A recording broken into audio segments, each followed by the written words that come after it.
seja convosco. Estamos aqui para pensar sobre o segredo da felicidade baseado em Salmos 1. Nós estamos focados, não é texto sem contexto não, tá? Mas nós estamos focados no verso 2 que diz: antes tem seu prazer na lei do Senhor, e na sua lei medita de dia e de noite, não é?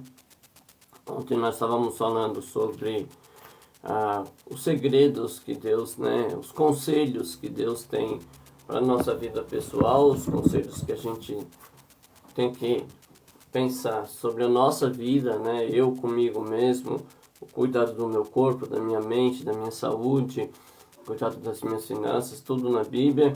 Depois, em ordem de núcleo social, falamos também de alguns, não dos, mas de alguns conselhos que a Bíblia dá para um casamento feliz, para um casamento próspero.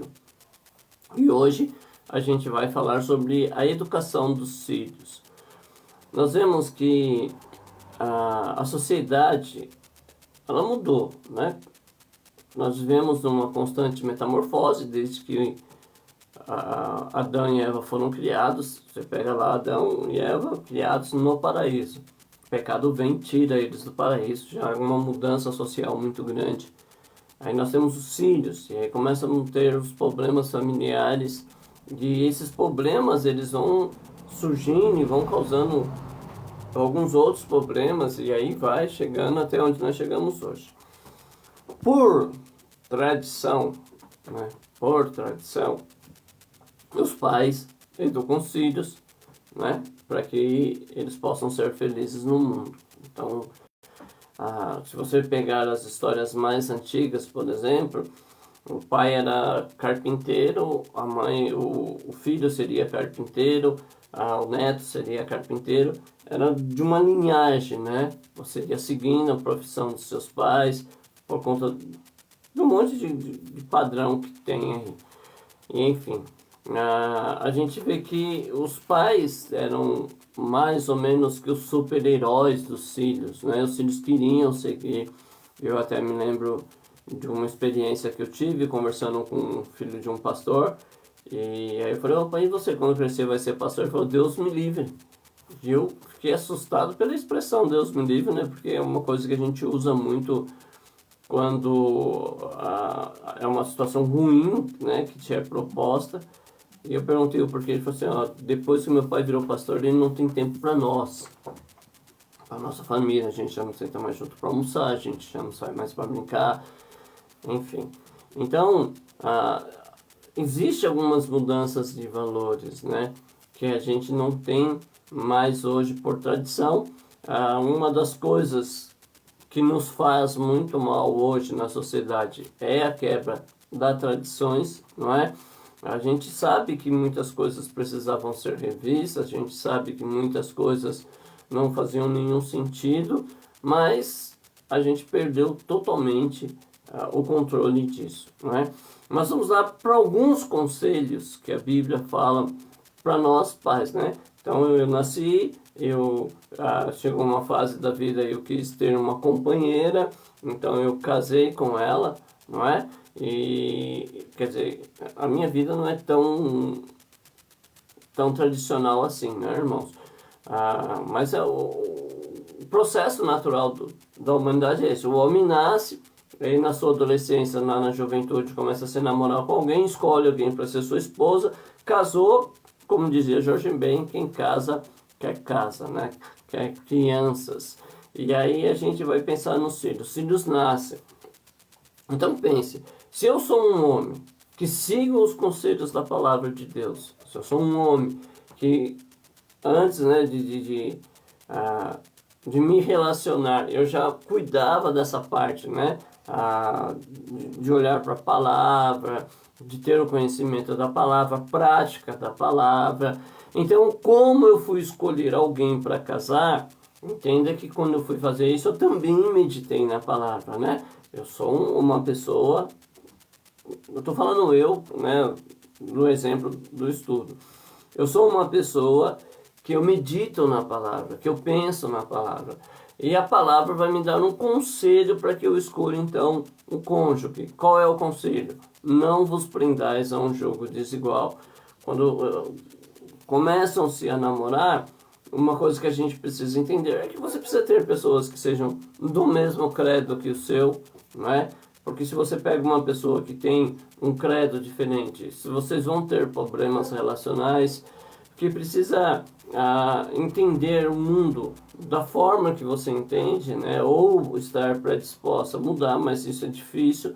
Então ela já tem que ter mais ou menos essa visão. Há muitos casamentos mesmo, esses dias eu estava ouvindo alguém falar o seguinte, então eu me separei porque a pessoa não queria evoluir comigo, ela queria ficar ali naquela vidinha dela e não queria evoluir.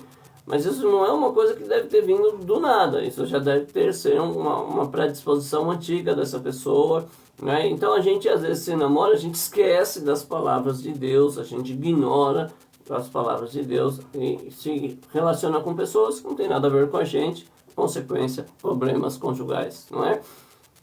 Mas eu escolhi certinho, né?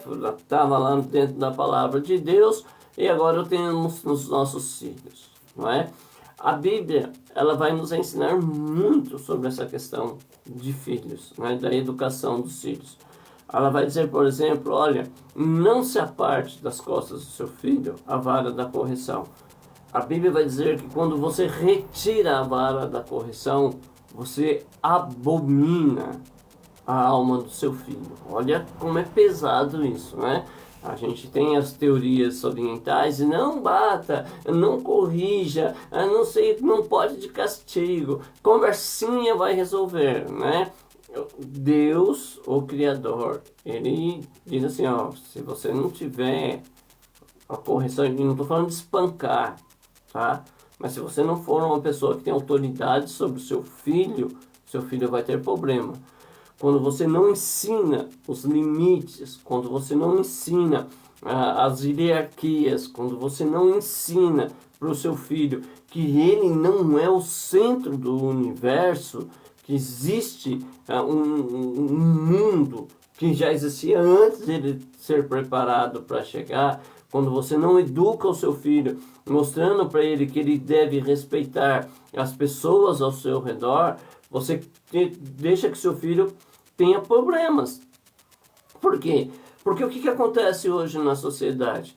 Os pais não conseguem impor esses limites aos seus filhos dentro de casa. Tem até um desenho que tem um título bem sugestivo a isso, que é o Poderoso Chefinho, né? Que é um bebê que chega e que comanda toda a casa. E muitas vezes isso acontece na vida real, né? Quem escreveu o desenho, o texto do desenho, deve ter se baseado nisso. Que a criança chega e ela vai tomar conta de tudo, né? Eu, às vezes converso com algumas mães, eu tenho filhas que são mães, não é? E eu falo para ela, a criança chega, quem tem que determinar o horário, quem tem que controlar isso são vocês. Né? Não pode deixar uma criança que chegou, mas ela não dorme à noite, mas ela não mama direito. Vocês têm que entender que isso, quem deve organizar é a mãe. Não é deixar a criança, não é viver no tempo da criança, é trazer a criança para o seu próprio tempo, não é? E aí já começa então algumas mudanças nesses comportamentos. Que aí o pai quer assistir o telejornal, mas a criança não quer, e aí faz o quê? A vontade da criança, a criança manda, a criança isso, aquilo. Quando essa criança ela for para creche, quando essa criança ela for para a escola ou para a escola, o que ela tem dentro da cabeça dela? Que ela faz o que ela quer. Que ninguém pode dizer um não, né? Que ninguém pode dizer, olha, isso aqui não, nesse horário não. E ela quer fazer isso nesses lugares. Vai conseguir? Não, não vai conseguir. Por quê? Porque existem regras na sociedade. E essa criança então começa a ter problema comportamental nesses seus relacionamentos básicos da vida, não é? Então a Bíblia vai dizer isso. A Bíblia vai dizer umas coisas que às vezes a gente não compreende. Por exemplo, vós pais não irai os vossos filhos. Mas se eu corrigir o meu filho, eu vou causar ira nele. Como é que pode ser então esse equilíbrio dessa palavra, né? Que eu tenho que corrigir, e ele vai ficar irado comigo, e eu não quero que meu filho fique irado comigo, tadinho, é melhor que ele seja um fora da lei do que fique irado comigo. E como é que eu equilibro isso? A ira, essa ira que a gente não deve causar nos nossos filhos, não é por corrigir, não é por impor limites, não é por dizer não. É a ira de você muitas vezes ser abusivo, não é? A gente conhece as histórias de muitas famílias. Eu cresci na periferia de São Paulo, né? Cresci conhecendo pessoas sem estruturas da palavra de Deus, e mesmo crentes, tá? Que não tinham o hábito de meditar na palavra de Deus.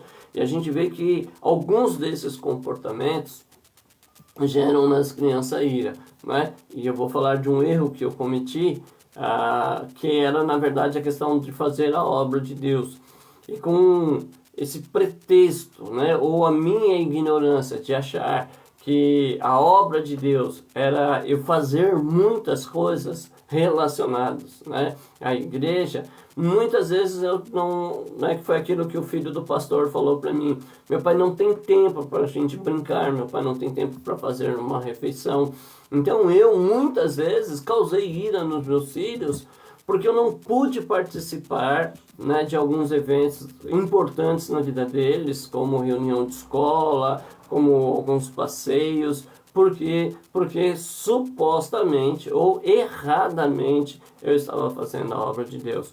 Então, a gente precisa ter essa sabedoria, né? O não causar ira é por isso. Às vezes tem um pai que tem problemas com dependência química e chega em casa e se torna violento, isso ira os filhos, o abandono hoje, né, por causa daquele, não é esse aqui não, né, que fica assim, sabe, e os filhos ali, isso gera ira nos filhos, né, fora um outro monte de sentimentos negativos que brotam na cabeça da criança.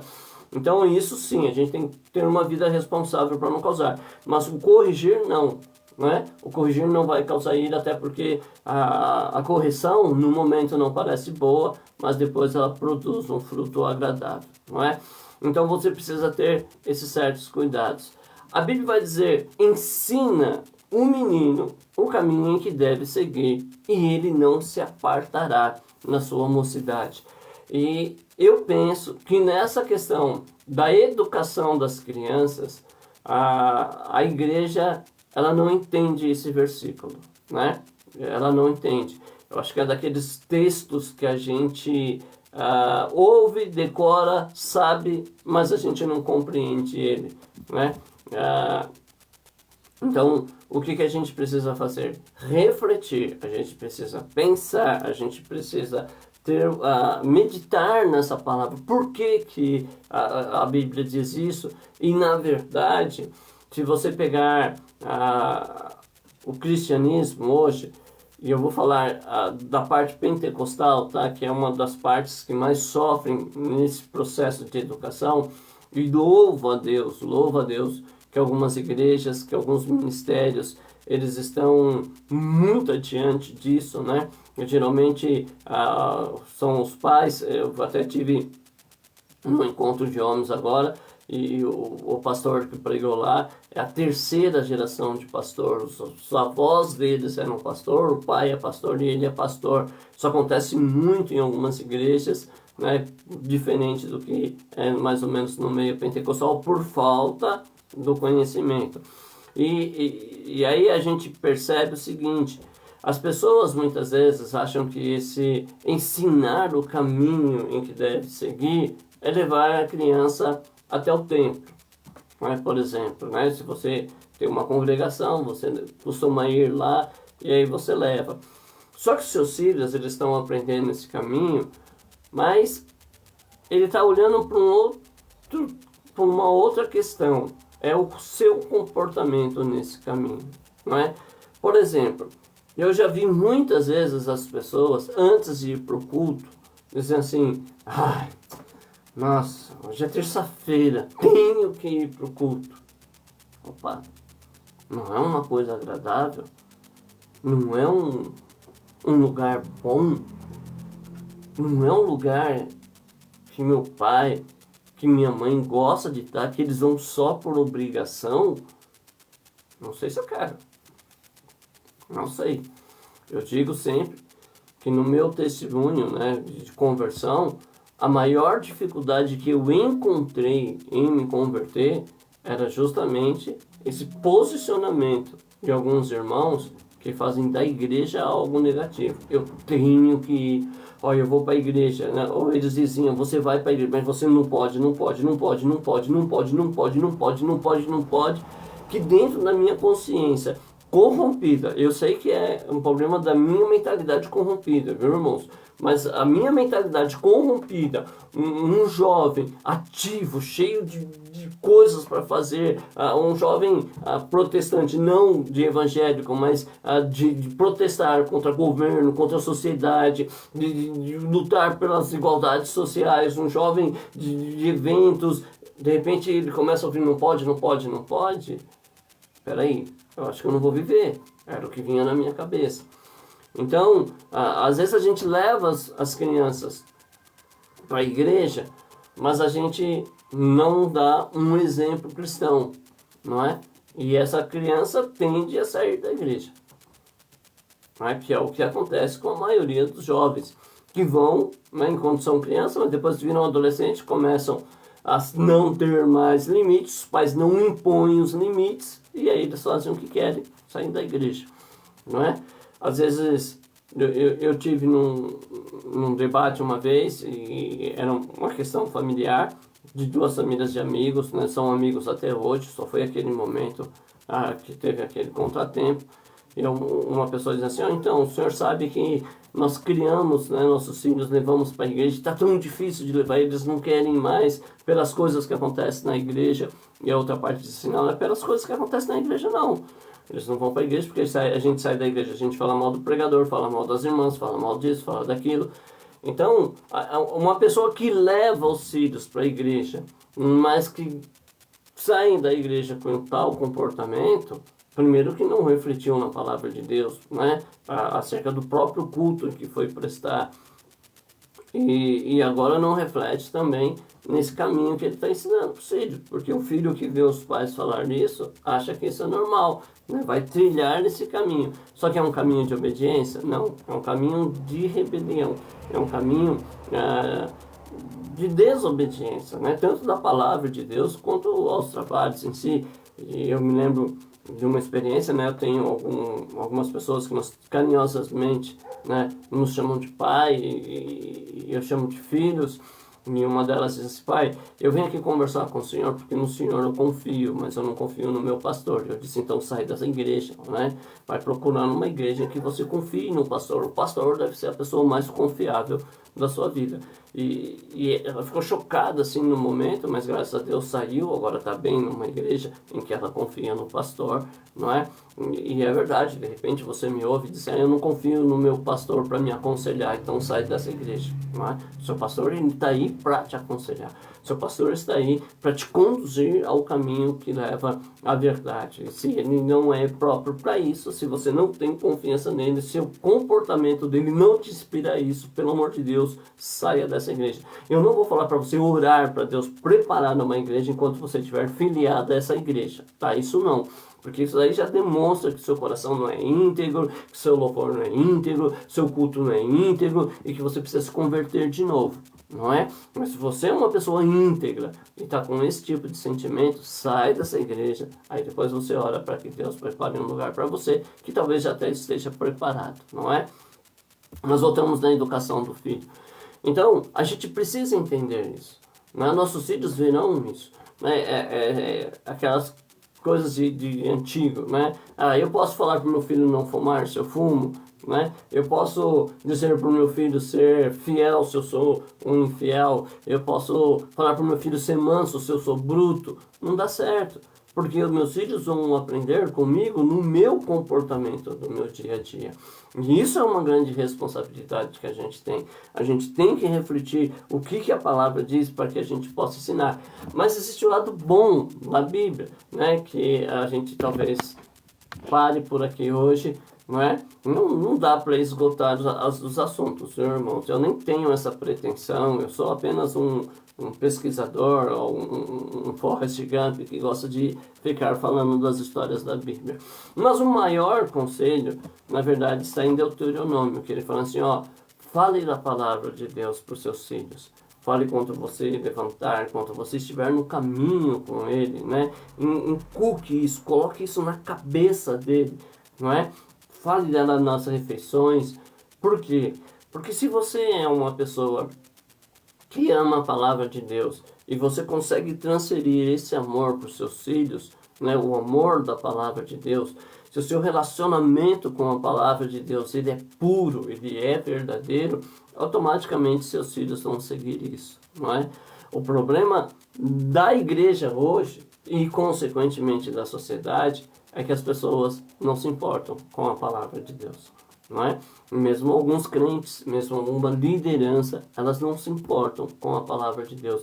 Elas não param, né? Nós estamos preocupados em que evento nós vamos fazer para encher a igreja, o que nós podemos fazer, o que nós... E a gente esquece que o que nós devemos fazer, de verdade, está na Bíblia, né? A Bíblia, ela já nos deu esses conselhos para que a gente pudesse atrair aqueles que são necessitados. A nossa vida deve ser a maior das nossas pregações. E aí o que acontece então? A gente precisa, os nossos filhos precisam ver verdade em nós, sinceridade em nós, não é? Se eu sou, vamos lá, então vamos tentar juntar esse núcleo familiar para a gente resumir, né, essa questão. Vamos lá. Então eu sou um homem que medito na palavra de Deus, eu penso na palavra de Deus, tenho os cuidados pessoais que Deus manda eu ter, né, de pensar em coisas saudáveis, de não me entregar ao negativismo, de orar, de dizimar, eu tenho o hábito do meu devocional diário, eu tenho as minhas orações, aí eu caso com alguém, mas se eu sou verdadeiramente um homem que reflito na palavra de Deus, que medito na palavra de Deus, se eu sou um jovem que cresci assim, se você já se converteu depois, é claro que você vai ter uma luta muito maior e a gente pode falar disso na sequência dos estudos. Mas aí eu casei com alguém que também ama a palavra de Deus, né? Que é um jugo igual ao meu, a gente então educa os nossos filhos e os nossos filhos verão isso em nós, né? Então ir para o culto não é pesado, ofertar não é pesado, dizimar não é pesado, orar não é pesado, estudar Bíblia não é pesado. A gente tem hábitos comuns com a palavra de Deus. Eu tenho o meu temor ao Senhor, a palavra.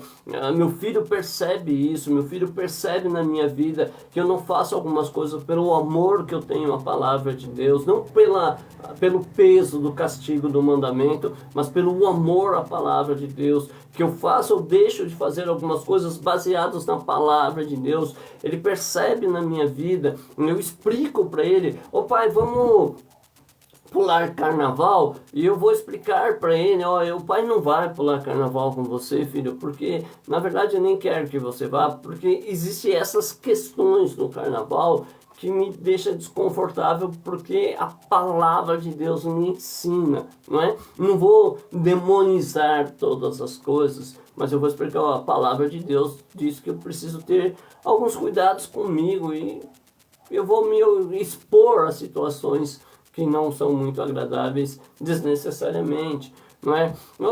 Pai, vamos fazer um assalto, não é? Não, filho, eu não vou fazer um assalto, porque a palavra de Deus diz, é um dos mandamentos, não roubar, não é? E a gente vai falar um pouco sobre isso depois, os mandamentos, não é?